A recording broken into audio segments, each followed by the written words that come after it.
ये बात साल 2005 की है। दिल्ली और दिल्ली के आसपास के इलाकों में एक अफवाह फैलने लगी थी, जिसे सुनकर लोग घबरा उठे थे। अक्सर राजस्थान के बालाजी मंदिर में चुड़ैलों को बोतलों में कैद करके रखा जाता है, लेकिन उस समय वहां से 3 बोतल गायब हो गई थीं। कहा जा रहा था कि उन बोतलों में कैद 3 चुड़ैलें आजाद हो गई थीं और दिल्ली आ पहुंची थीं। अफवाह के अनुसार वो चुड़ैलें बहुत सालों से भूखी थीं और लोगों की आत्मा छीन छीन कर ही वो अपना पेट भर सकती थीं। वो अपना भेष बदल कर रोज रात दिल्ली, गाजियाबाद और आसपास के घरों में जा जाकर उनका दरवाजा खटखटाती और उनसे प्याज और रोटी मांगती। जो भी दरवाजा खोलता उसकी अगले 3 दिन में मौत हो जाती थी। ये किस्सा इतनी तेजी से फैला कि लोग शाम ढलते ही घर को वापस लौट जाते थे। बच्चों का अकेले बाहर खेलना भी बंद हो गया था। इतना ही नहीं, पंडितों के कहने पर लोगों ने अपने घरों के गेट पर हल्दी और मेहंदी रंगे हाथों से अपने हाथ के छापे छोड़ना शुरू कर दिया। कहते थे कि इस प्रथा को करने के बाद वो तीनों चुड़ैलें तुम्हारे घर पर नहीं आएंगी। ऐसी घटनाएं 80 के दशक में उत्तराखंड के अल्मोड़ा शहर में भी हुई थी और उन लोगों ने भी यही नुस्खा आजमाया था, जिसके बाद वो चुड़ैलें वहां से हमेशा हमेशा के लिए चली गईं। पर इस बार ये नुस्खा काम नहीं आया। दिल्ली में रह रही आहूजा फैमिली की उस रात जिंदगी बदल गई।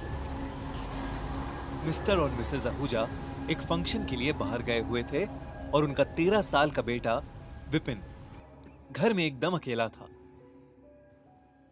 प्याज वाली चुड़ैल के डर से उन्होंने भी घर के बाहर हल्दी और मेहंदी से रंगे हाथ के निशान अपने गेट पर छाप रखे थे।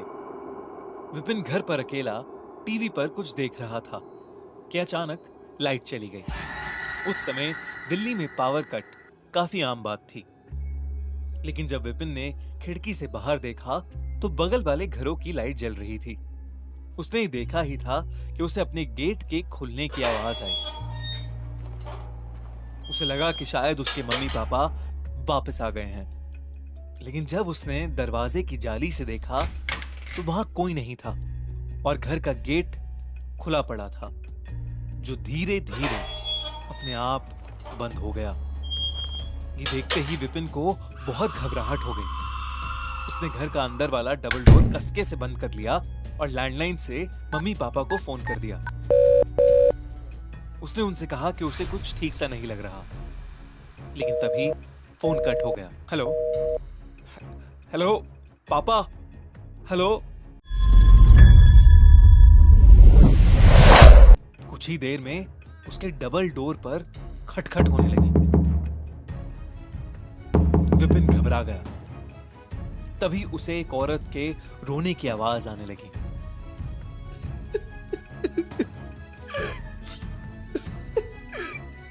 मैंने सुबह से कुछ नहीं खाया है, मुझे कुछ खाने के लिए दे दो।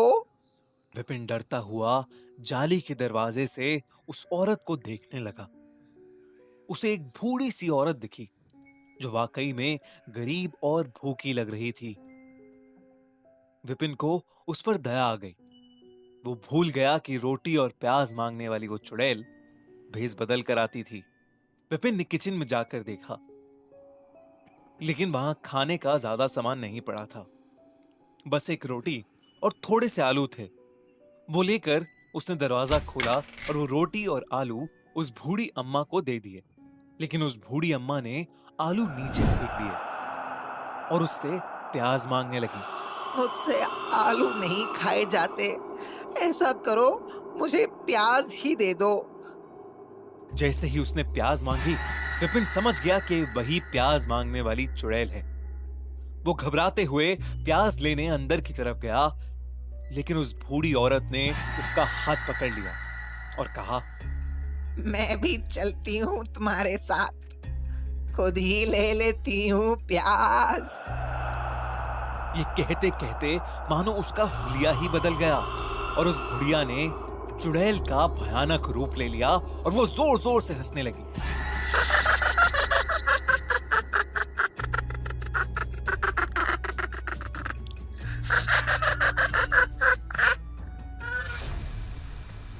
विपिन घबराहट के मारे बेहोश पड़ गया। अगली सुबह पड़ोस में रह रहे एक आदमी ने देखा कि विपिन के घर के गेट पर हल्दी और मेहंदी के हाथों के निशान अब खून के निशानों में बदल चुके थे। उस आदमी ने विपिन के घर का गेट खोला तो देखा कि वरांडे में विपिन बेहोश पड़ा था और पूरा घर खुला पड़ा था। घर का सारा कीमती सामान घर से गायब था और विपिन के माँ बाप अभी तक घर नहीं लौटे थे। उस पड़ोसी ने फौरन पुलिस को बुलाया और विपिन को अपने घर ले गया। विपिन को जब होश आया तो उसने अपने साथ हुआ पूरा किस्सा बताया। पुलिस ने छानबीन की तो उन्हें मालूम हुआ कि पिछली रात मिस्टर और मिसेस आहूजा की एक बहुत भयानक रोड एक्सीडेंट में मौत हो गई थी। ये सुनकर विपिन पूरी तरह से टूट गया। उस रात के बाद से पुलिस ने उस एरिया में निगरानी रखनी शुरू कर दी और फिर कभी प्याज वाली चुड़ैल का हादसा किसी के साथ नहीं हुआ। पुलिस और कुछ लोगों का कहना था कि कुछ चोर उचक्के चुड़ैलों का डर फैलाकर रात में घरों में चोरी करते हैं और विपिन के माँ बाप का रोड एक्सीडेंट बस एक इत्तेफाक था। लेकिन विपिन आज भी यही मानता है कि इन सब के पीछे उस प्याज वाली चुड़ैल का हाथ था।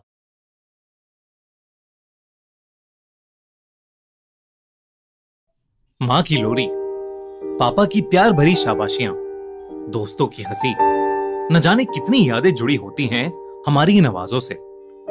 पर कभी सोचा है कि अगर यही आवाजें आपके सबसे भयानक एक्सपीरियंस की वजह बन जाएं तो? ये कहानी है छाया की। 20 साल की छाया अपनी बीएड की पढ़ाई खत्म करके कोलकाता से अपने गांव गौरीपुर अपने काका से मिलने जा रही थी। उसी साल उसने अपने माँ बाप को एक कार एक्सीडेंट में खो दिया था। अब उसके काका के अलावा उसकी दुनिया और उसके परिवार में और कोई नहीं बचा था। गौरीपुर बंगाल के कोने में छुपा एक छोटा सा गांव था। जब छाया की ट्रेन दोपहर के 4 बजे गांव पहुंची और वो गौरीपुर स्टेशन पर उतरी तो मई की तपती गर्मी में भी गौरीपुर की हवा में एक अजीब सी ठंडक थी। स्टेशन पर उसके काका उसको लेने आए थे। छाया से मिलते ही उन्होंने ज्यादा कुछ नहीं कहा और ना ही उससे कुछ पूछा। बस हल्का सा मुस्कुरा के पहले छाया के सर पर हाथ फेरा और फिर उसका बैग उठाकर गाड़ी की तरफ चल पड़े। गाड़ी में बैठी छाया पूरे रास्ते बस खिड़की से बाहर ही देख रही थी। खेत, तालाब, कच्चे रास्ते, सब कुछ वैसा ही था। सिर्फ एक बात अलग थी। भरी शाम में भी गलियां सुनसान पड़ी थीं। न बच्चे बाहर खेल रहे थे और न औरतें पेड़ों के नीचे बैठकर बातें कर रही थीं। उसे ये बात बहुत अजीब लगी। उसने जब इसकी वजह अपने काका से पूछी तो उसके काका ने बात बदल दी। छाया के काका उनकी खानदानी कोठी में रहते थे। गांव से थोड़ा बाहर पीपल के घने पेड़ों से घिरी एक कोठी जिसकी छत से गांव का तालाब दिखता था। कोठी के अंदर घुसते ही छाया की बचपन की यादें ताजा हो गईं। उस रात छाया ने अपने कमरे में ही खाना खाया और थकान की वजह से वो जल्दी सो गई। अगली सुबह उसे काका के साथ गांव के बाजार जाना था। रात के 2 बज रहे होंगे जब छाया की आंख अचानक खुली। उसकी चद्दर जमीन पर गिरी हुई थी। वो जैसे ही अपनी चद्दर उठाने झुकी, उसे अपने कमरे के बाहर से एक आवाज आई। उसने थोड़ा गौर से सुना तो उसे लगा कि शायद कोई उसे बुला रहा है। छाया, वो छाया, छाया, वो छाया। वो आवाज सुन के एक पल को उसका मन खुश हो गया, पर दूसरे ही पल उसके हाथ पैर ठंडे पड़ गए। वो आवाज तो उसकी माँ की थी, पर ये कैसे हो सकता था? छाया ने फिर से, इस बार बहुत ध्यान से उस आवाज को सुनने की कोशिश की और दरवाजे की तरफ गई, पर उसे कुछ सुनाई ही नहीं दिया। शायद वो अभी भी नींद में ही थी। उसने सोचा कि उसकी माँ की आवाज उसके सपनों में ही सुनाई दे सकती है। ये सोचकर छाया वापस सोने चली गई। अगली कुछ रातें बिल्कुल नॉर्मल थीं, पर किसी न किसी वजह से छाया उस कोठी में ढंग से सो नहीं पा रही थी।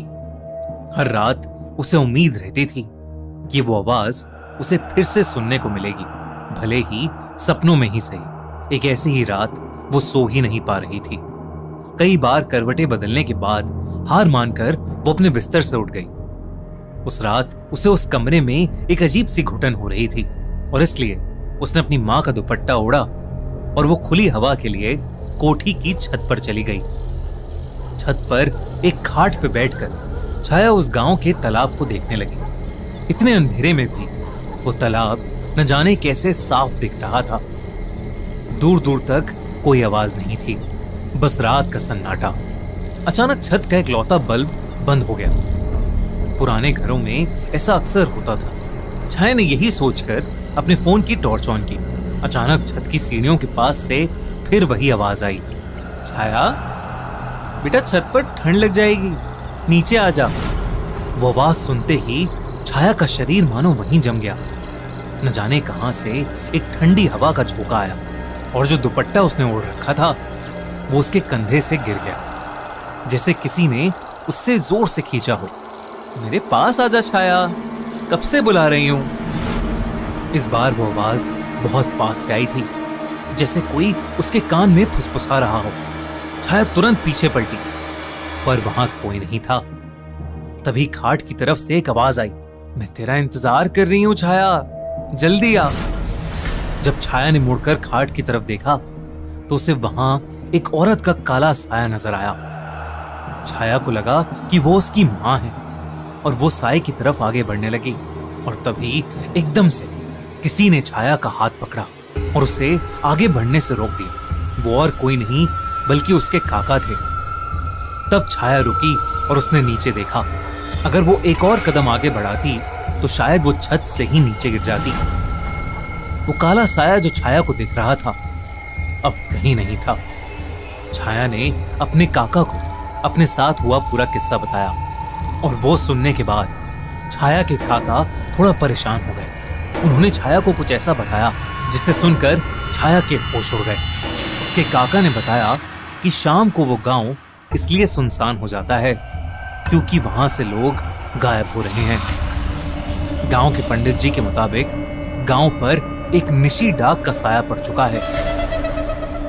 निशी डाक एक ऐसी आत्मा है, एक ऐसी चुड़ैल जो रोज किसी ना किसी को अपने साथ ले जाने आती है। किसी ने आज तक उसे देखा तो नहीं है, पर जो भी गायब होता है कुछ दिन बाद उसके शरीर के टुकड़े मिलते हैं जंगल से।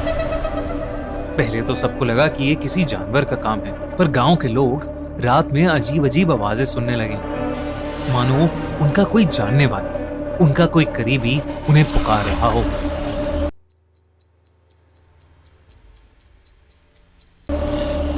और जो पलट के उस आवाज के पास चला जाता है तो वो फिर कभी जिंदा नहीं मिलता। उसके काका ने उसे चेतावनी दी कि आगे से उसे कोई भी आवाज सुनाई दे तो वो उसकी तरफ ना जाए, भले ही वो उसके माँ बाप की आवाज क्यों ना हो।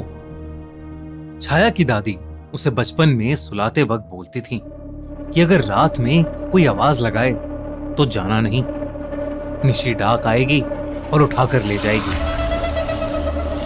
उसे हमेशा से लगा था कि निशी डाक सिर्फ दादी की कहानियों में ही होती है, पर अपने काका की बातें सुनकर वो थोड़ा घबरा गई थी। अगले दिन छाया का मन घर पर नहीं लग रहा था। उसे एक अजीब सी बेचैनी हो रही थी। काका ने उसका मन बहलाने की बहुत कोशिश की, पर कोई असर नहीं हुआ। दोपहर के खाने के बाद छाया ने सोचा कि वो तालाब का एक चक्कर लगाएगी। वो जानती थी कि अगर उसने काका को बताया तो वो उसे शायद बाहर नहीं जाने देंगे, इसलिए बिना किसी को कुछ बताए वो घर से निकलकर तालाब की ओर चली गई। जब वो वहां पहुंची तो कुछ औरतें तालाब के कोने में कपड़े धो रही थीं। छाया तालाब के दूसरी तरफ जाकर बैठ गई। उसने सोचा कि वो कुछ देर गाने सुनेगी और फिर उसके बाद घर चली जाएगी ताकि काका परेशान ना हो जाए। उसने अपने ईयरफोन्स कान में लगाए और गाने सुनने लगी। उस पीपल के पेड़ की छांव में बैठे बैठे उसकी आंख कब लग गई उसे पता ही नहीं चला। छाया, छाया यहाँ क्या कर रही है? घर चल बेटा। यह आवाज सुनकर झटके से छाया की आंख खुली। सूरज डूब चुका था और अंधेरा होने लगा था। दूर दूर तक वहां कोई नहीं था। छाया वहां से जाने के लिए फट से खड़ी हुई और तब उसने देखा कि तालाब के पास एक औरत अभी भी कपड़े धो रही है। छाया को ये बात बहुत अजीब लगी।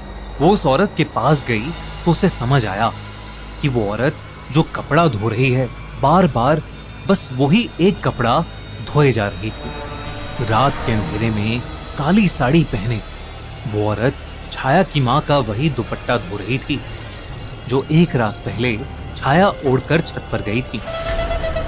उस रात की बेहोशी के बाद वो उस दुपट्टे के बारे में पूरी तरह से भूल गई थी। अचानक से छाया का ध्यान जमीन पर गया। उसने देखा कि उस औरत की जमीन पर कोई परछाई ही नहीं पड़ रही थी। छाया बेहद घबरा गई। उस औरत का चेहरा घूंघट से ढका हुआ था। छाया चुपचाप वहां से वापस जाने ही वाली थी कि तभी छाया को पीछे से एक आवाज आई, आ गई मेरी छाया।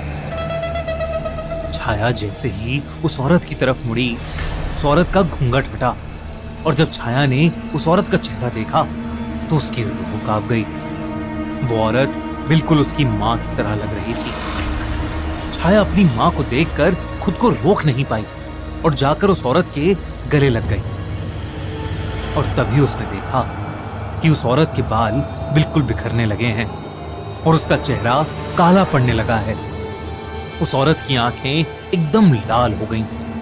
वो अपने चेहरे पर एक भयानक मुस्कान लिए छाया को देखे जा रही थी। छाया को अब समझ आ गया था कि उसका सामना आज एक निशी डाक से हुआ है। उस चुड़ैल का वो रूप देखते ही छाया जोर से चिल्लाई।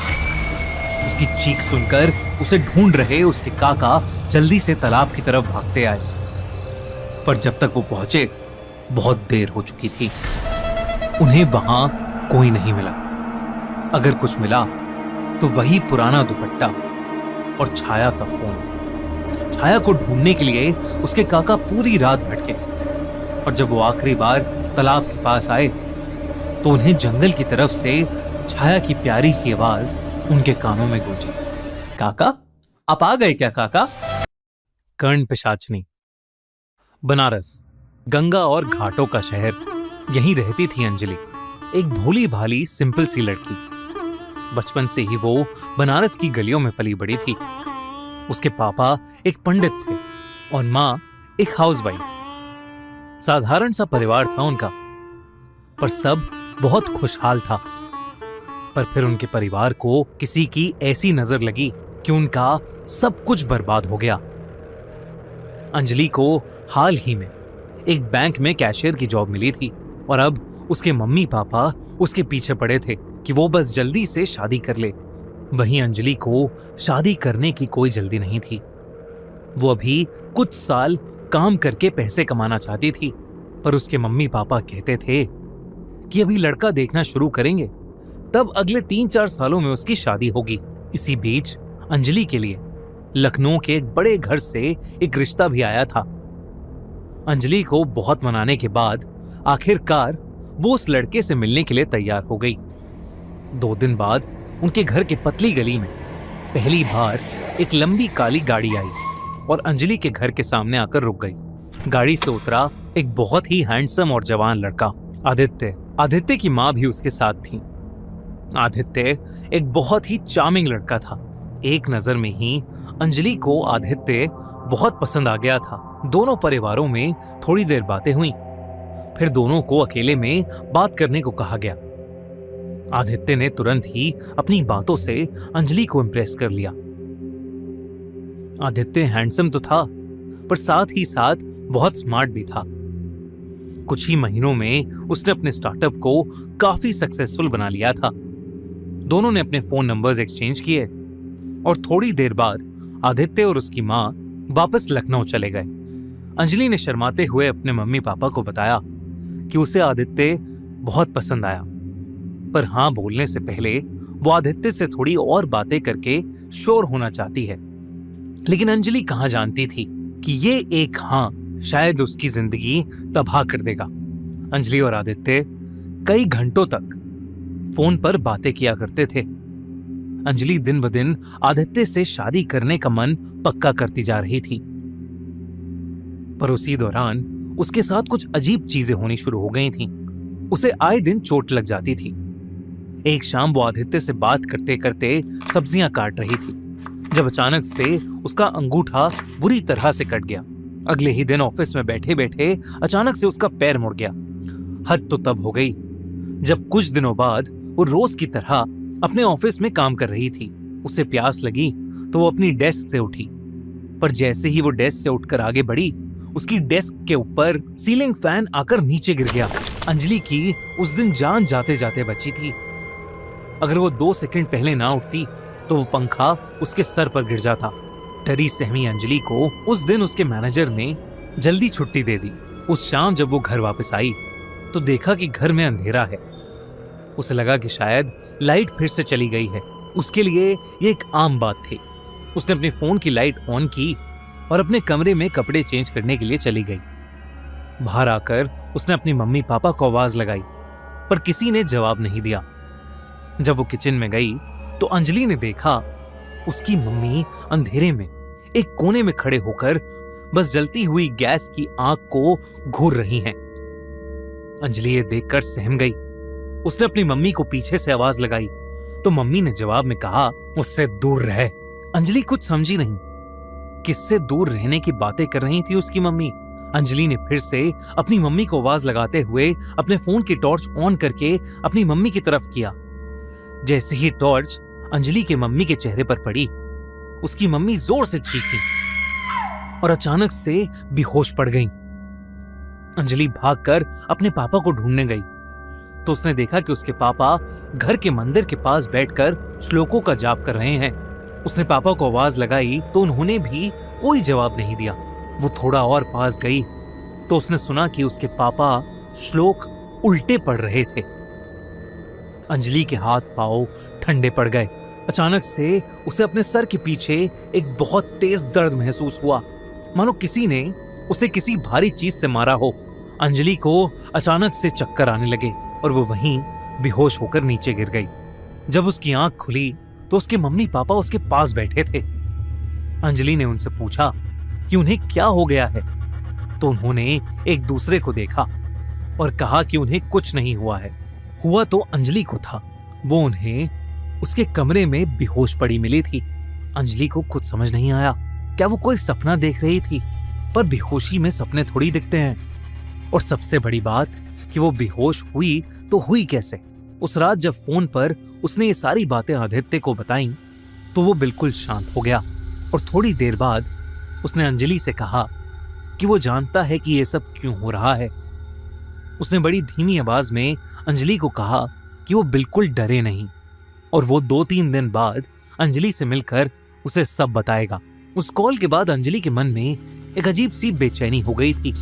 ऊपर से उसके मम्मी पापा के हाव भाव थोड़े बदले हुए थे। वो दोनों अंजलि से कटे कटे रहते थे।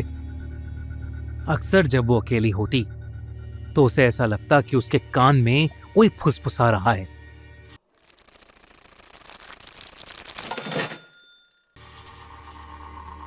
छोड़ दे उसे, छोड़ दे, वो सिर्फ मेरा है। मैं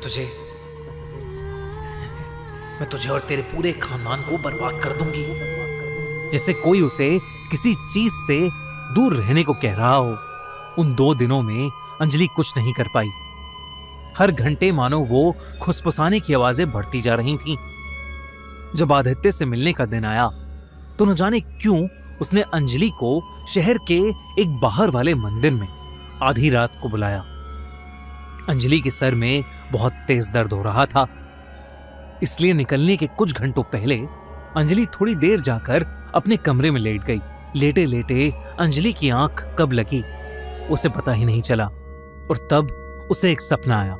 सपने में उसे आदित्य एक जंगल के बीचों बीच अकेला बैठकर आंखें बंद करके अपनी एक पूजा कर रहा था और तभी एक बहुत ही सुंदर सी लड़की उसके पास आई और उसने आदित्य के कान में कुछ बोला और वो सुनते ही आदित्य की आंखें खुल गईं। आदित्य उठा और चुपचाप उस औरत के पीछे पीछे चलने लगा। ऐसा लग रहा था कि जैसे उस औरत ने आदित्य को अपने वश में कर लिया हो।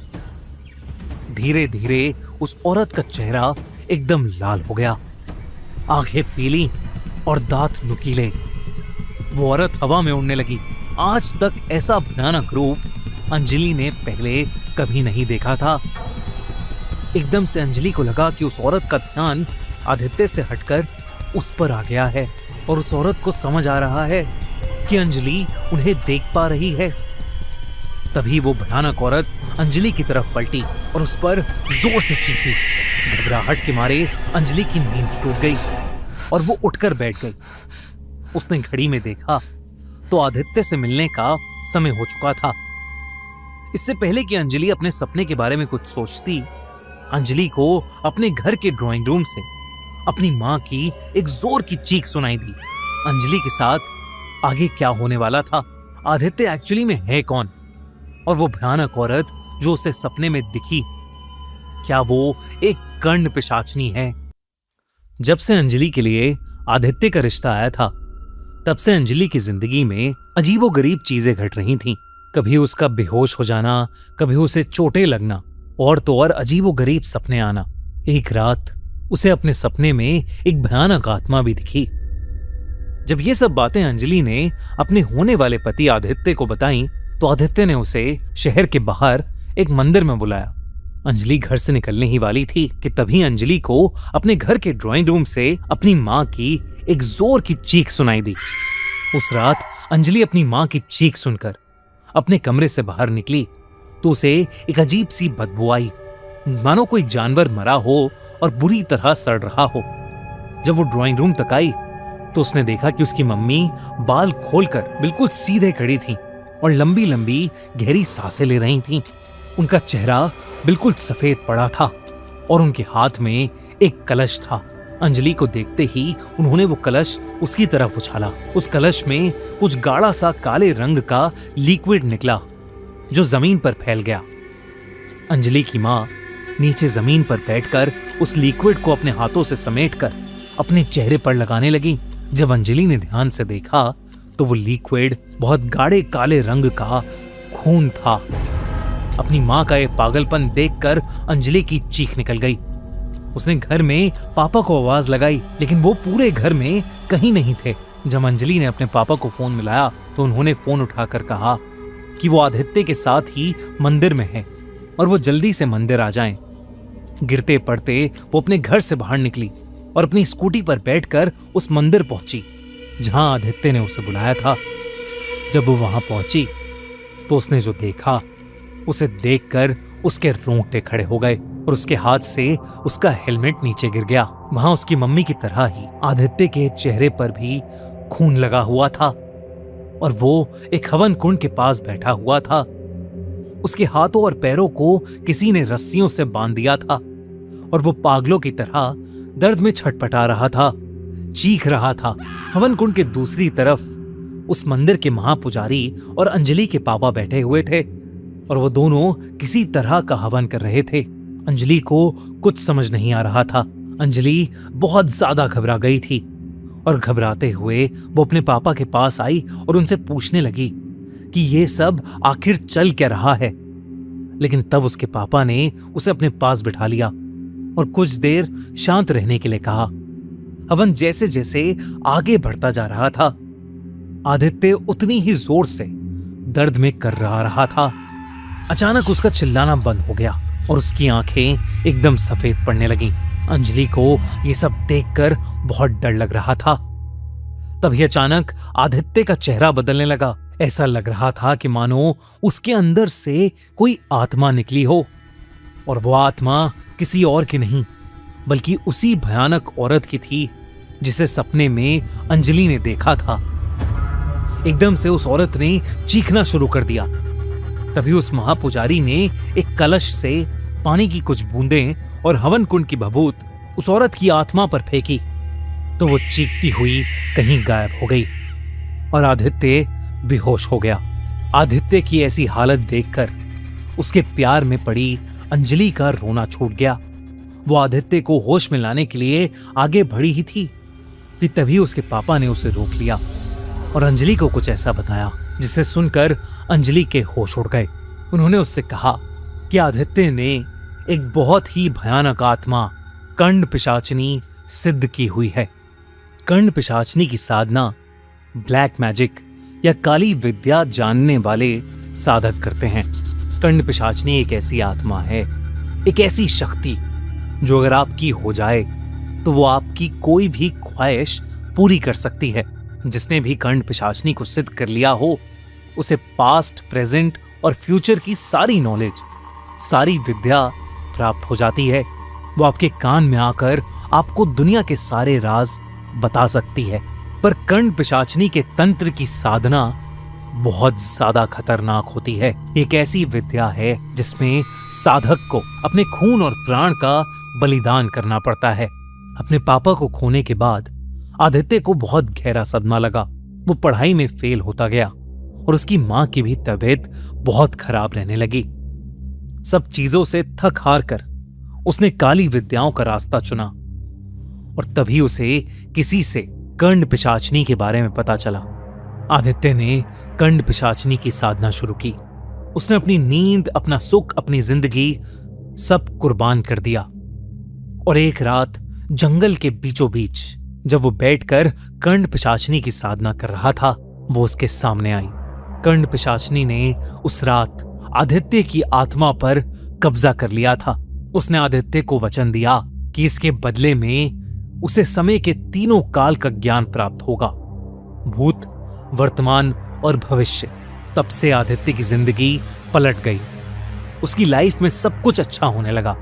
उसका स्टार्टअप करोड़ों का बन गया और उसकी मां की तबीयत भी ठीक हो गई। लेकिन इन सब की एक कीमत थी। उसकी जिंदगी अब किसी और के साथ नहीं जुड़ सकती थी। और अब जब वो अंजलि के करीब आया तो कंड पिशाचनी फिर से जागी थी। अंजलि का घर, उसका परिवार सब इस अंधेरों में खींच लिए गए थे। अंजलि के पैरों तले जमीन खिसक गई। अंजलि के पापा ने उसे बताया कि ये सब आदित्य ने ही उन्हें आकर बताया है और वो ये पूजा इसलिए कर रहे हैं ताकि आदित्य और अंजलि हमेशा हमेशा के लिए उस कंड पिशाचनी के श्राप से मुक्त हो जाएं। तभी अचानक से बेहोश पड़ा आदित्य जाग उठा और उसकी आंखें सफेद पड़ गईं। उसमें इतनी ज्यादा ताकत आ गई कि उसने अपनी रस्सी खोली और सीधा अंजलि को उसकी गर्दन पकड़कर हवा में उठा लिया। आदित्य अपने वश में नहीं था। वो बार बार एक औरत की आवाज में जोर जोर से हंस रहा था। अंजलि चाह कर भी कुछ नहीं कर पा रही थी। उसे आदित्य के अंदर वही भयानक कंड पिशाचनी नजर आ रही थी। वही महापुजारी जोरों से मंत्र का जाप कर रहा था और अंजलि के पापा आदित्य को रोकने की कोशिश कर रहे थे। और तब आदित्य ने अपने दूसरे हाथ से अंजलि के पापा को इतनी जोर का धक्का दिया कि वो मंदिर की दीवार पर जा टकराए और बुरी तरह चोटिल हो गए। अंजलि अब धीरे धीरे अपना दम तोड़ने लगी थी। पर तभी उस महापुजारी ने जोर का एक मंत्र पढ़ा और पूरा कलश का पानी आदित्य पर फेंक दिया, जिसके बाद आदित्य पागलों की तरह चिल्लाने लगा और वो हवन कुंड की आग में गिर गया। ऐसा लग रहा था कि जैसे उस आग में आदित्य नहीं बल्कि वो खौफनाक कंड पिशाचनी जल रही है। कुछ ही पलों में वो कंड पिशाचनी उस आग में से निकलकर कहीं गायब हो गई। महापुजारी ने जल्दी से आग बुझाई और आदित्य पर हवन कुंड की भभूत लगाई। आदित्य के शरीर पर एक भी जलने का निशान नहीं था, पर आदित्य उसी समय बेहोश हो गया था। जब उसे होश आया तब आदित्य हॉस्पिटल में उठा। पूरे 10 दिन बीत चुके थे। आदित्य को हवन के दौरान क्या हुआ ये कुछ भी याद नहीं था।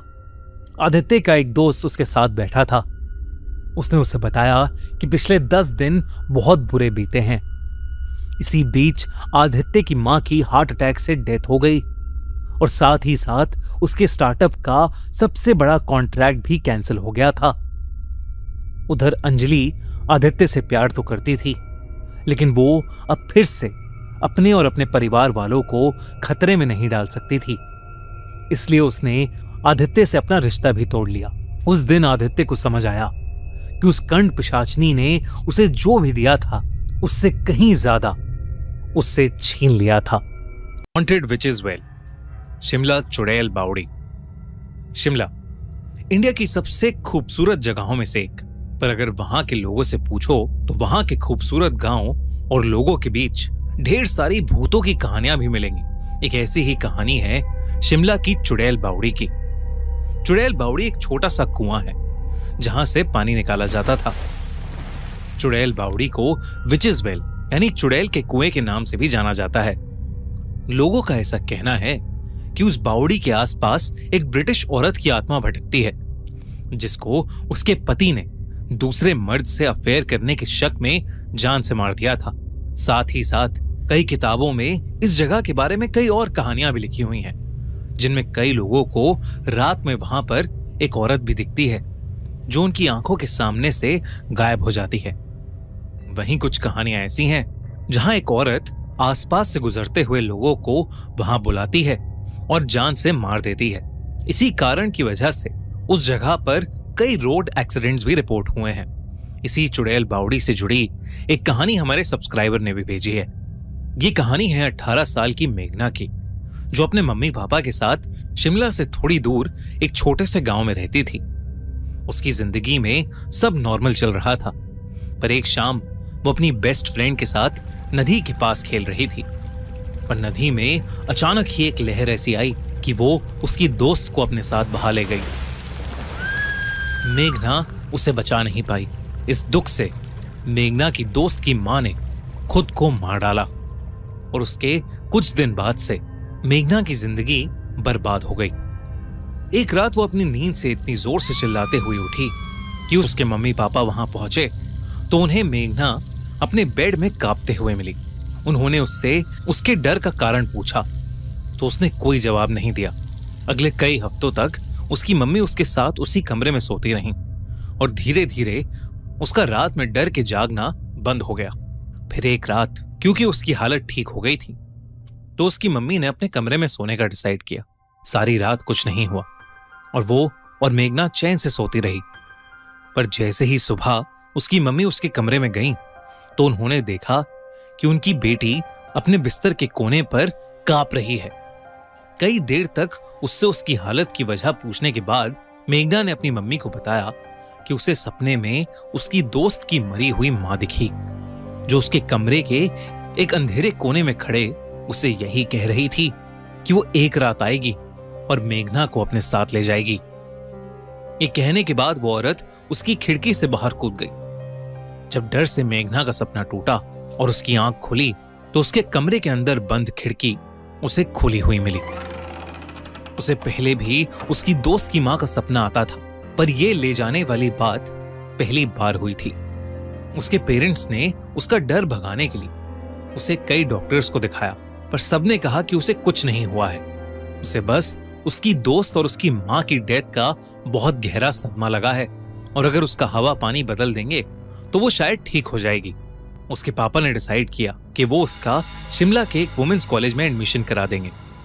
पर जिस दिन उन्होंने ये बोला, उस रात मेघना को फिर अपनी दोस्त की मां का सपना आया, जिसने उससे कहा कि वो एक रात आकर उसे चुड़ैल बावड़ी से हमेशा हमेशा के लिए ले जाएगी। चुड़ैल बावड़ी उसके कॉलेज के पास ही था।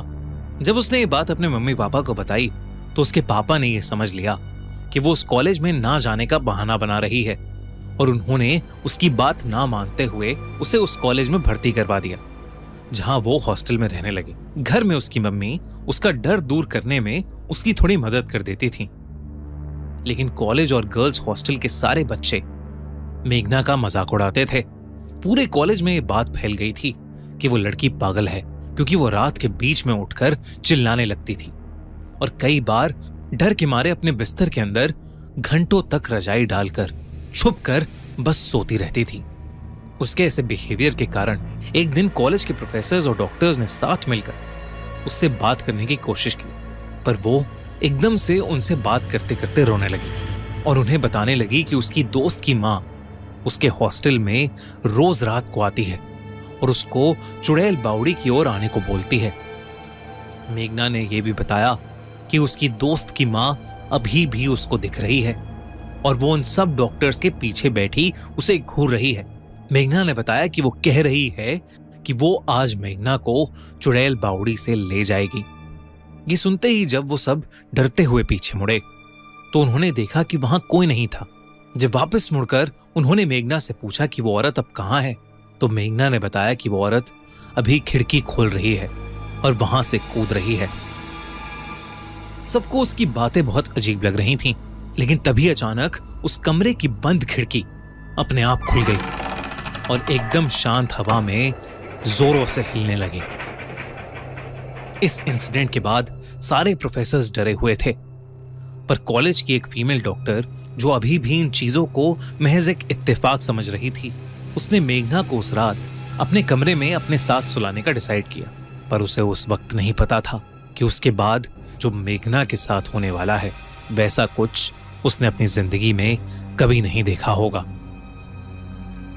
मेघना को अपने बिस्तर पर सुलाने के बाद जब वो डॉक्टर नीचे बिछे हुए गद्दे पर सोने के लिए लेटी, तब उसने देखा कि मेघना एकदम आराम से सोई हुई है। उस डॉक्टर की बस आंख लगी ही थी जब उसे कांच के टूटने की आवाज आई। जब उसने आंखें खोली तो जो उसने देखा वो देखकर उसके होश उड़ गए, क्योंकि मेघना अपने बिस्तर में नहीं थी, खिड़की का कांच टूटा हुआ था। जब वो खिड़की के पास गई तो उसने देखा कि मेघना घायल हालत में भी उस लंबे गेट पर चढ़कर उसे पार करके कॉलेज से लगे हुए जंगल में भाग गई। कॉलेज के गार्ड्स ने और पुलिस ने पूरा जंगल ढूंढा, पर वो कहीं नहीं मिल रही थी। फिर सबको याद आया कि मेघना चुड़ैल बावड़ी की बात करती रहती थी और सब जल्दी से वहां पहुंचे। पर जो उन्होंने वहां देखा वो देखकर उनके रोंगटे खड़े हो गए, क्योंकि मेघना उनके सामने चुड़ैल बावड़ी के कुएं के अंदर कूद गई।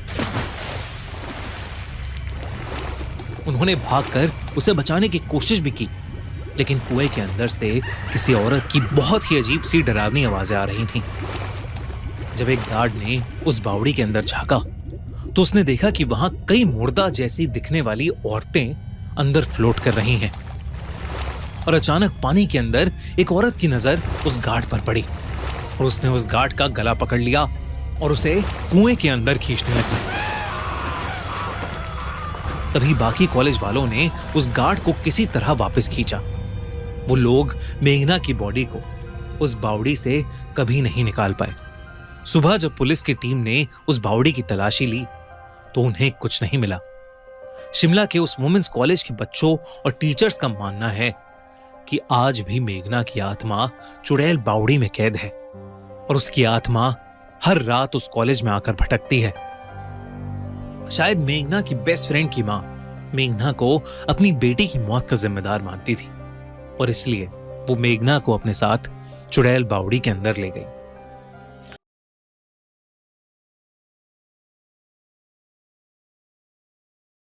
मॉनसून की छुट्टियां चल रही थीं और एक बार मेरे पेरेंट्स किसी काम से बाहर गए हुए थे।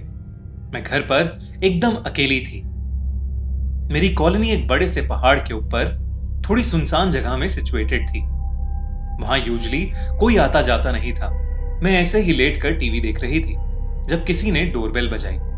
मैंने कोई जवाब नहीं दिया, क्योंकि नॉर्मली उस समय कोई घर पर नहीं आता जाता और अगर मेरी फैमिली होती तो खुद ही दरवाजा खोलकर अंदर आ जाती। दूसरी बार भी घंटी बजी, लेकिन मैंने ध्यान नहीं दिया। पर तीसरी बार जब वापस मुझे डोरबेल सुनाई दी तो मुझे थोड़ा शक हुआ। मेरे घर की एंट्रेंस पर एक बड़ा सा वुडन डोर है और चारों तरफ दीवारें हैं, तो बेसिकली बाहर देखने का कोई भी जरिया नहीं है, अनलेस पियानो रूम से जाके ना देखा जाए तो।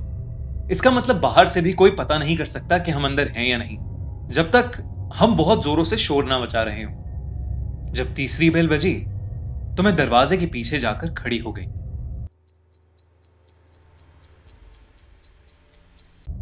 कोई भी नॉर्मल इंसान 3 बार घंटी बजाने के बाद चला जाता है, लेकिन वो जो भी था उसने जोरों से दरवाजा पीटना शुरू कर दिया, जिससे मैं बहुत ज्यादा डर गई। तभी मुझे एक आदमी की भारी आवाज सुनाई दी, मैं जानता हूं तुम अंदर हो, चलो चलो बाहर आओ। उसकी आवाज सुनकर मेरा दिल घबराहट के मारे दहल उठा। मैं यही सोचे जा रही थी कि उस आदमी को कैसे पता चला कि मैं अंदर हूं। एक लंबी खामोशी के बाद वो वहां से चला गया। लेकिन फिर भी मेरे अंदर इतनी हिम्मत नहीं थी कि मैं दरवाजा खोल के बाहर देख पाऊं। मैंने उसके बाद मॉम डैड को फोन किया और उनसे पूछा कि क्या कोई घर आने वाला था। उन्होंने मना किया कि नहीं, कोई भी घर नहीं आने वाला था। मैंने कुछ देर उस आदमी के बारे में सोचा, लेकिन फिर मैं वापस टीवी देखने लगी। 2 घंटे बाद फिर से डोरबेल बजी। मैं फिर से डर गई। इस बार मैं सहम उठी और मैंने टीवी की वॉल्यूम एकदम कम कर दी। इस बार मैं धीरे से पियानो रूम की तरफ गई और खिड़की से बाहर देखने लगी। मैंने उस रूम की खिड़की से देखा कि बाहर कौन था। वहां दरवाजे पर एक अजीब सी दिखने वाली औरत काले कपड़ों में खड़ी थी, काले हील वाले जूते, एक काली ड्रेस और एक बड़ी सी काली हैट। उसके बाल डार्क ब्राउन कलर के थे और उसका चेहरा उसकी हैट से लटके जाली से ढका हुआ था। बस मुझे उसके चमकते लाल होठ और उसकी बेहद डरावनी हंसी दिखाई दे रही थी। उसके साथ एक लंबा सा आदमी खड़ा था। उसने भी एक काले रंग का सूट पहना हुआ था।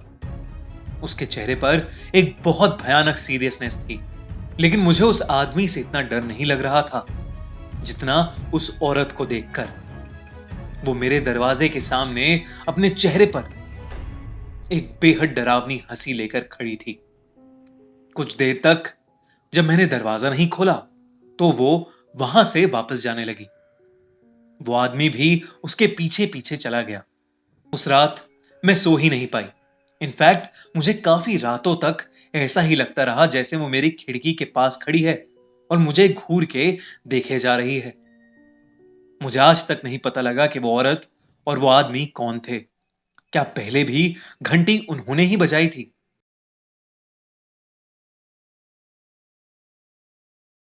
साल 1980 उत्तर प्रदेश में घने जंगलों से घिरे नदी के किनारे बसे एक छोटे से शहर हरिपुर में कुछ ऐसा चल रहा था जो किसी भी इंसान की समझ से परे था। अमावस की रात थी। जगदीश नाम का एक लकड़हारा देर रात ही लकड़ियां काटने हरिपुर के जंगलों के लिए निकल गया था।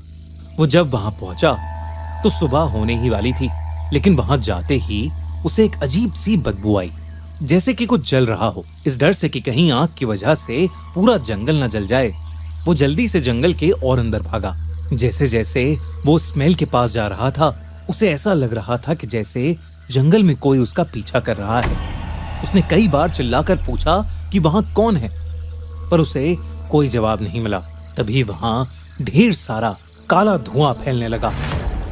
उस धुएं में जगदीश को एक औरत दिखी जिसने काली साड़ी पहनी थी।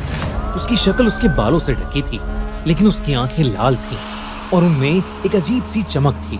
जगदीश जैसे ही उसके करीब गया, वो औरत एकदम से काले धुएं में कहीं गायब हो गई।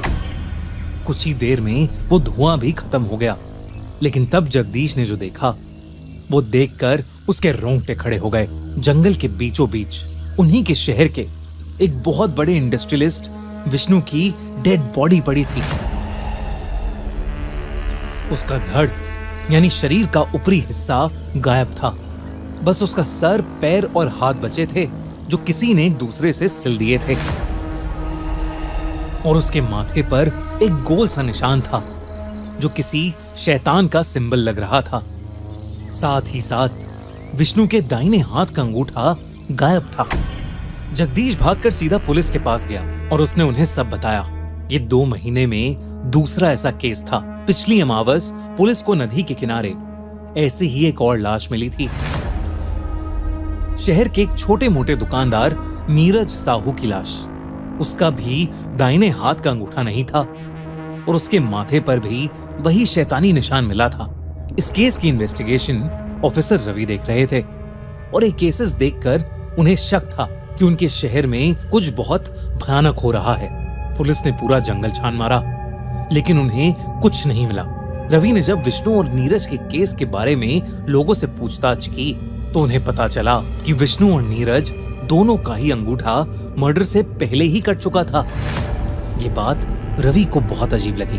केस की इन्वेस्टिगेशन चल ही रही थी, पर अगली अमावस की रात कुछ ऐसा हुआ जिसने पूरे हरिपुर को हमेशा के लिए बदल दिया। उस रात अजय नाम का एक डॉक्टर काम करने के बाद हॉस्पिटल से घर वापस आया ही था। उसका हाल ही में कई साल बाद एक बेटा हुआ था। आम दिनों से हटकर उनके घर की सारी लाइट्स बंद थीं, सिवाय कुछ दियों के। अजय बार बार अपनी बीवी को बुलाता रहा, पर उसे कोई जवाब ही नहीं मिल रहा था। और तभी एकदम से उसे महसूस हुआ जैसे कोई उसे देख रहा है। उसने दिया हाथ में पकड़कर जब इधर उधर घुमाया तो वहां कोई नहीं था, लेकिन तभी अचानक उसके सामने दो चमकती लाल आंखों वाली एक औरत आ गई। उसे देखते ही अजय बेहद डर गया और उसके हाथ से दिया छूटकर नीचे गिर पड़ा। उसने जैसे तैसे घर की लाइट्स ऑन की तो उसे दिखा कि उसके सामने काली साड़ी में एक औरत खड़ी है, जिसके बाल बिखरे हुए हैं और वो अपनी चमकती लाल आंखों से उसे देखे जा रही है। जैसे ही अजय ने पूछा कि वो कौन है, वो औरत हवा में कहीं गायब हो गई। तभी अजय को अपने बच्चे के जोर जोर से रोने की आवाज आई। वो भागकर अंदर बेडरूम में गया तो उसने देखा कि उसका बेटा उनके बिस्तर के बगल में बैठा रो रहा है और बस उसी तरफ देख रहा है जहां से वो औरत गायब हुई। अजय जैसे ही अपने बेटे को उठाने के लिए नीचे झुका, उसका खून सूख गया। बेड के नीचे उसकी बीवी की लाश पड़ी थी, बिल्कुल उसी हालत में। उसका सर, उसके हाथ और उसके पैर एक दूसरे से जुड़े हुए थे, लेकिन उसका ऊपरी हिस्सा गायब था। उसके माथे पर वही शैतानी निशान बना था। अजय उसे देखते ही जोरों से रोने लगा। ये खबर तेजी से फैली और इंस्पेक्टर रवि अजय के घर पहुंचे। अजय की पत्नी का भी अंगूठा नहीं था। जब रवि ने अजय से इस बारे में पूछताछ की तो अजय ने उन्हें एक ऐसा सच बताया जिसे सुनते ही रवि का दिल दहल गया। अजय ने उसे बताया कि बहुत कोशिशों के बावजूद उनका बच्चा नहीं हो रहा था। किसी ने उसकी पत्नी को बोला कि जंगल में एक पुरानी गुफा है, वहां कुछ औरतें हैं जो जादू करती हैं, उनसे जाके मिलोगी तो तुम्हारा काम हो जाएगा। अजय और उसकी पत्नी ने सोचा कि वो ये भी आजमा के देखेंगे। वो एक शाम जंगल के बीचों बीच पहुंचे और उस गुफा को ढूंढने लगे और तभी एक जोर की हवा चलने लगी। उन्हें ऐसा लगा कि कोई उन्हें आवाज दे रहा है। कई औरतें इकट्ठे उसकी बीवी का नाम पुकार रही हैं। जब वो लोग उस आवाज के पीछे गए तो उन्हें एक गुफा दिखी। अजय और उसकी बीवी दोनों ही अंदर जाने लगे, लेकिन एक काली साड़ी पहनी औरत ने अजय को अंदर घुसने से रोक दिया और सिर्फ उसकी बीवी को अंदर भेज दिया। अजय गुफा के बाहर अपनी बीवी का इंतजार करने लगा। कुछ देर बाद उसे उसकी बीवी की एक चीख सुनाई दी। जब वो बाहर आई तो उसके दाहिने हाथ का अंगूठा नहीं था। अजय ने उससे बहुत पूछा कि अंदर उसने क्या देखा, लेकिन उसकी बीवी ने उसे कुछ नहीं बताया। उसके कुछ ही दिनों में अजय की बीवी प्रेग्नेंट हो गई। उनका बच्चा तो हुआ, लेकिन अजय की बीवी तब से ही अजीब ढंग से बर्ताव करने लगी थी, मानो कि वो किसी और के वश में ही हो। रवि को नीरज और विष्णु के केसेस में भी लोगों ने कुछ ऐसा ही बताया था। अजय ने रवि को कहा कि उसे लगता है कि उस गुफा में जो औरतें हैं वो असल में डायन हैं और वो जादू नहीं, काला जादू करती हैं। वो इंसान से उसका अंगूठा लेकर उसे अपने वश में कर लेती हैं और फिर हर अमावस की रात वो किसी एक की बलि चढ़ा देती हैं। रवि इन सब चीजों में नहीं मानता था, पर जो भी उस शहर में हो रहा था उसने रवि की मान्यताओं पर कई सवाल खड़े कर दिए थे। उसी शाम रवि अपने एक हवलदार के साथ उस जंगल में पहुंच गया। जंगल की तलाशी लेते हुए एकदम से तेज हवा चलने लगी और जंगल में अंधेरा छा गया। रवि को किसी के चिल्लाने की आवाज आई और तभी एकदम से उसके सामने नीरज, विष्णु और डॉक्टर अजय की बीवी आ गए। वो सब उनकी आत्माएं थीं। उनका शरीर सफेद पड़ चुका था, आंखें बिल्कुल काली थीं। वो सब आत्माएं रवि के पास आ रही थीं, लेकिन रवि के हवलदार को कुछ नहीं दिख रहा था। तभी अचानक से वो आत्माएं हवा में कहीं गायब हो गईं। रवि को कुछ समझ नहीं आ रहा था। उसने घबराते हुए अपने हवलदार को सब बताया और उसे हट्टे कट्टे ऑफिसर्स और पास के लोगों को बुलाने के लिए कहा। हवलदार जैसे ही वहां से गया, जंगल में अंधेरा छा गया। रवि को कुछ औरतों की आवाज आने लगी जो उसका नाम पुकार रही थीं। जब वो उन आवाजों के पास गया तो उसे वही गुफा दिखी जिसके बारे में अजय ने उसे बताया था। उस गुफा में घुसते ही उसे एक अजीब सा काला धुआं दिखा जिसमें उसे वही काली साड़ी वाली औरत दिखी जिसके बारे में रवि को अजय और जगदीश ने बताया था। उसकी लाल आंखें अभी भी उसके बिखरे बालों के बीच से चमक रही थीं। रवि उस औरत के पीछे पीछे उस गुफा में चला गया। जब वो हवलदार कुछ लोगों को लेकर वापस आया तो उन्हें जंगल के बीचों बीच रवि की डेड बॉडी मिली, बिल्कुल उसी हालत में, सर, दोनों हाथ और दोनों पैर एक साथ सिले हुए, और रवि के माथे पर भी वही शैतानी निशान था और उसके दाहिने हाथ का एक अंगूठा गायब था। इसके बाद सबको यकीन हो गया था कि उस जंगल में डायन रहती हैं जो शैतान की पूजा करती हैं और मासूम लोगों की बलि चढ़ाती हैं। तब से हरिपुर के लोगों ने उस जंगल में जाना ही बंद कर दिया और आज भी माना जाता है कि उस जंगल में डायन रहती हैं। चुड़ैल, ये एक ऐसा शब्द है जिसे सुनकर कोई भी इंसान घबरा उठता है। लोगों की माने तो भारत में कई चुड़ैलें मौजूद हैं। प्याज वाली चुड़ैल, नालेबा, बालाजी मंदिर की चुड़ैल, और न जाने कितनी ऐसी चुड़ैलों की कहानियां हम बचपन से सुनते आ रहे हैं। इन्हीं चुड़ैलों में से एक है कुंवारी चुड़ैल। उत्तर प्रदेश के एक छोटे से शहर में एक रात अचानक एक नई नवेली दुल्हन अपनी शादी की रात गायब हो गई। उसके परिवार वालों को लगा कि शायद वो किडनैप हो गई है, लेकिन ना किडनैपर का कोई फोन आया और ना ही कोई फिरौती की डिमांड आई। उस दुल्हन का कुछ पता नहीं लग पा रहा था। कई दिन बीत गए और ऐसी नई नवेली दुल्हनों का गायब होना अब आम बात हो गई थी। लड़कियों ने डर के मारे शादी करना बंद कर दिया था। शहर के लोग कहने लगे थे कि यह सब एक कुंवारी चुड़ैल का काम है। कहते हैं चुड़ैलों में सबसे ज्यादा ताकतवर होती है कुंवारी चुड़ैल। जो औरत बिना किसी भी शारीरिक सुख के मर जाती है वो कुंवारी चुड़ैल बन जाती है। वो हमेशा एक ऐसी लड़की के शरीर में प्रवेश करती है जिसकी शादी होने वाली हो और फिर उसके होने वाले पति का मन मोह लेती है और उसे मार डालती है। लेकिन संजना के प्यार में पागल गौरव को इन सब बातों में जरा भी विश्वास नहीं था।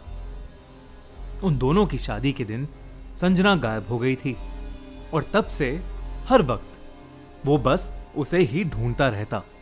2 हफ्ते बीत चुके थे और वो कहीं नहीं मिल रही थी, लेकिन गौरव ने हार नहीं मानी। एक रात वो शहर के पास वाले जंगल में उसे ढूंढने गया। थक हार जब वो नदी के किनारे बैठा पानी पी रहा था तो अचानक उसे समुंदर में संजना की रिफ्लेक्शन दिखाई दी। जैसे ही वो पीछे मुड़ा उसे दिखा कि संजना जंगल के अंदर कहीं जा रही है। उसकी पायल की आवाज सुनकर गौरव उसके पीछे पीछे गया, लेकिन वो आवाज कहीं खो गई।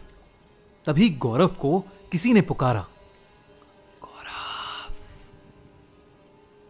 गौरव। उसे ऐसा लगा कि जैसे संजना उसका नाम पुकार रही है। वो भागा भागा उस आवाज की तरफ गया। उसने देखा कि संजना एक लाल साड़ी पहने एक कुएं के किनारे खड़ी थी और गौरव को देखकर मुस्कुरा रही थी। लेकिन अचानक उसका ध्यान संजना के पैरों पर गया। संजना के पैर उल्टे थे। गौरव ये देखकर बेहद घबरा गया और तभी संजना का चेहरा भी बदलने लगा। उसने एक भयानक चुड़ैल का रूप ले लिया था। लाल आंखें, बड़े बड़े नाखून, बिखरे हुए बाल, लंबी काली जीभ और एक दिल दहला देने वाली हंसी ने गौरव के रोंगटे खड़े कर दिए थे। गौरव बहुत तेजी से वहां से भागा, पर वो चुड़ैल जोर से हंसते हुए उसके पीछे पीछे आ रही थी। भागते भागते गौरव इतनी तेजी से जंगल के एक पेड़ से टकराया कि वो नीचे गिर के बेहोश हो गया। सुबह गौरव के भाई ने देखा कि वो उस जंगल में बेहोश पड़ा है। उसके कपड़े फटे पड़े थे और उसके पूरे शरीर में कई घाव और चोटें थीं।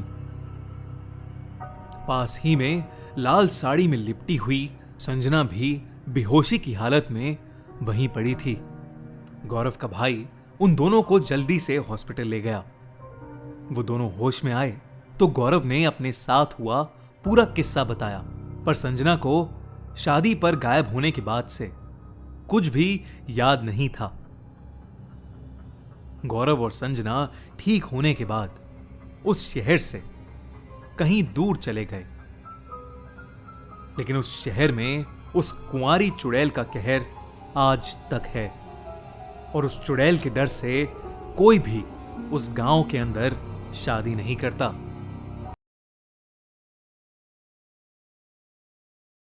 ये कहानी 90s के दशक की है, जब नवी मुंबई का इलाका पहाड़ी हुआ करता था और वहां कुछ ही लोग रहा करते थे। किशन नाम का एक नौजवान अपने गांव से नौकरी की तलाश में नया नया मुंबई शहर आया था। किशन नवी मुंबई में अपने एक मामा के घर रह रहा था।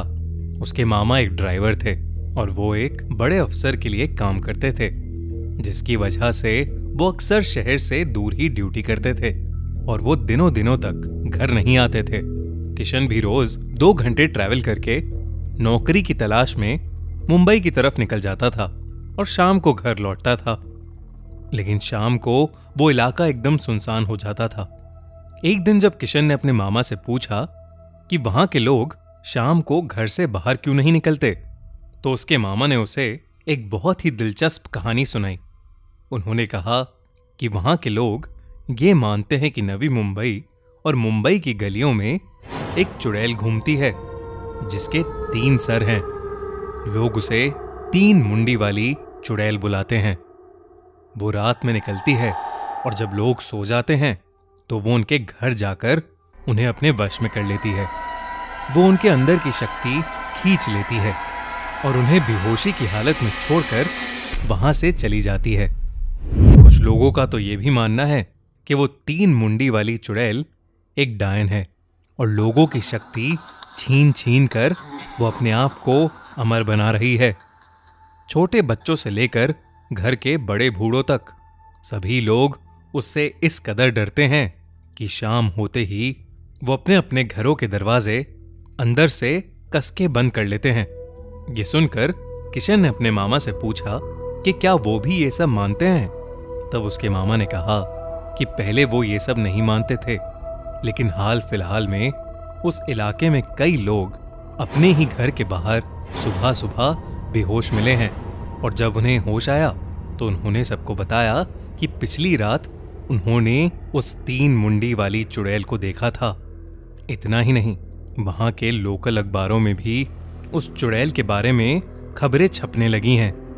किशन को ये कहानी बड़ी रोमांचक लगी, लेकिन उसे उस पर विश्वास नहीं हुआ और वो सोने चला गया। कुछ ही दिनों में किशन की नौकरी लग गई और एक रात वो अपने काम के चलते बड़ी देरी से घर पहुंचा। रात के करीब 1 बज रहे थे और उसके मामा भी अपनी ड्यूटी के सिलसिले में बाहर थे। किशन बहुत थक गया था तो उस रात वो बिस्तर पर लेटते ही सो गया, लेकिन कुछ ही पलों में उसके घर की डोरबेल बजी। डोरबेल की आवाज सुनकर किशन थोड़ा घबरा गया, क्योंकि इतनी रात कभी कोई नहीं आता था। उसने दरवाजा खोला तो उसके सामने उसके मामा खड़े थे, लेकिन वो बहुत अजीब से दिख रहे थे। वो दरवाजे पर खड़े किशन को घूरे जा रहे थे। किशन ने उन्हें अंदर बुलाया और उनके लिए पानी लेने किचन में गया। रात के 2 बज चुके थे। किशन जैसे ही किचन से वापस आया, उसके हाथ से पानी का गिलास छूट गया। जहां उसके मामा खड़े थे उसके ठीक सामने एक शीशा था, जिसमें उसके मामा की जगह उसे वो 3 सिर वाली चुड़ैल खड़ी दिख रही थी। किशन उसे देखते ही घबरा गया और उसने बेडरूम में जाकर अपना दरवाजा अंदर से बंद कर लिया। कुछ ही देर में किशन के दरवाजे पर जोरों से धमधम शुरू हो गई। किशन के पसीने छूट गए, लेकिन उसने डर के मारे दरवाजा नहीं खोला। कुछ देर बाद जब वो धमधम बंद हुई तो उसने हिम्मत करके दरवाजा खोला। घर में उसे कोई नहीं दिख रहा था, लेकिन तभी उसे किसी लड़की की आवाज आई। वो डरते डरते पीछे मुड़ा। वो 3 मुंडी वाली चुड़ैल उसके सामने खड़ी थी। वो किशन को देखकर बहुत जोरों से हंसने लगी। किशन ने वहां से भागने की कोशिश की, लेकिन तब तक बहुत देर हो चुकी थी। वो उस 3 मुंडी वाली चुड़ैल के चंगुल में फंस चुका था। सुबह जब उसके मामा वापस आए तो उन्होंने देखा कि किशन बेहोशी की हालत में है और उसका पूरा बदन नीला पड़ा है। कुछ समय बाद जब किशन को होश आया तो उसने अपने मामा को पिछली रात के बारे में बताया। उसने कहा कि कल रात उस 3 मुंडी वाली चुड़ैल ने उस पर हमला किया और उसे ऐसा लगा कि जैसे उस चुड़ैल ने उसकी सारी जान ही निकाल ली हो। किशन उस रात के बाद मुंबई छोड़कर वापस अपने गांव चला गया और वो 3 मुंडी वाली चुड़ैल भी समय के साथ एक कहानी बनकर रह गई। लेकिन किशन जैसे कई लोग आज तक कभी भी उस 3 मुंडी वाली चुड़ैल के खौफ को भूल नहीं पाए हैं। अगर आपको ये वीडियो अच्छी लगी तो हमारा चैनल खूनी मंडे सब्सक्राइब करना बिल्कुल मत भूलना।